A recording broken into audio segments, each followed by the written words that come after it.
Hey guys, Amy Shear Title here at the Johnson Space Center in Houston, Texas, and we're about to sit in on a press conference with the cast of The Martian. Sebastian, who plays astronaut and flight surgeon Dr. Chris Beck. And we have Mackenzie, who plays Mindy Park, a satellite communications engineer, essentially a flight controller.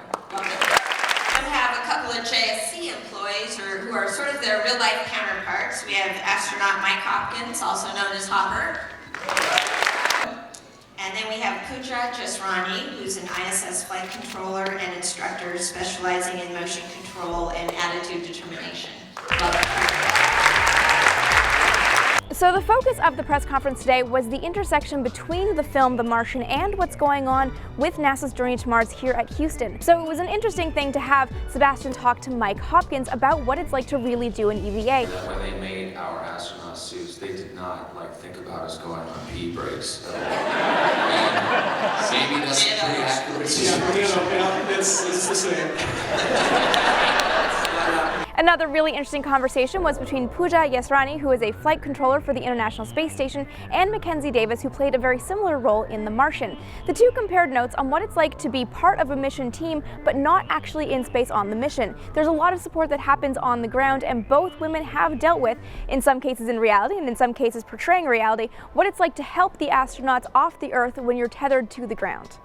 I think just the scope of the whole operation is something that I wasn't exposed to before I played my role. I didn't learn anything today that I thought, oh my God, if only I'd known that, I would have able to have accessed this certain thing that I didn't access in the movie. But I think just seeing the sort of community and the camaraderie and the dynamic of every single arm of NASA working together was really illuminating. Yeah, well, for me, this is a little bit of a dream come true because I did, when I was a kid, I did want to be an astronaut at one point, and I really did follow the space program much more closely than I have in the last couple of years.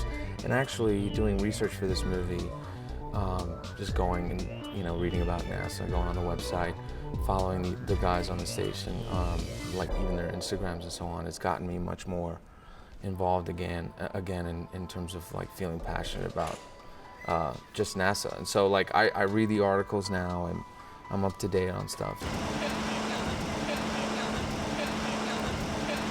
That is awesome. That is super cool. We're watching Sebastian Stan and Mackenzie drive around in a prototype Mars rover, and this is not something that we've seen in other rovers before. This is a rover that can actually move sideways and make a small turn on one spot. Usually we're used to seeing rovers like cars, but this is a whole new design.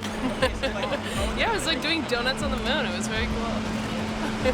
Now we're looking at a rover that is likely an inspiration for the rover that we saw in The Martian. This is a pressurized habitat vehicle that is actually roving, so astronauts could, like Mark Watney, be in a shirt-sleeve suit and be roving around the surface of Mars. And like the smaller rover, it doesn't just drive like a car, it can move sideways for really increased mobility. I hope that I can be a part of a movement that gets people more interested, like kids, and just gets people excited about the idea of going to Mars or just investing more in the space program, because I think it's an important part of our future we shouldn't ignore. We've just finished another day following some of the cast of The Martian as they tour the Johnson Space Center, meeting the real Martians, the people who are developing the technologies that are eventually going to put humans on Mars.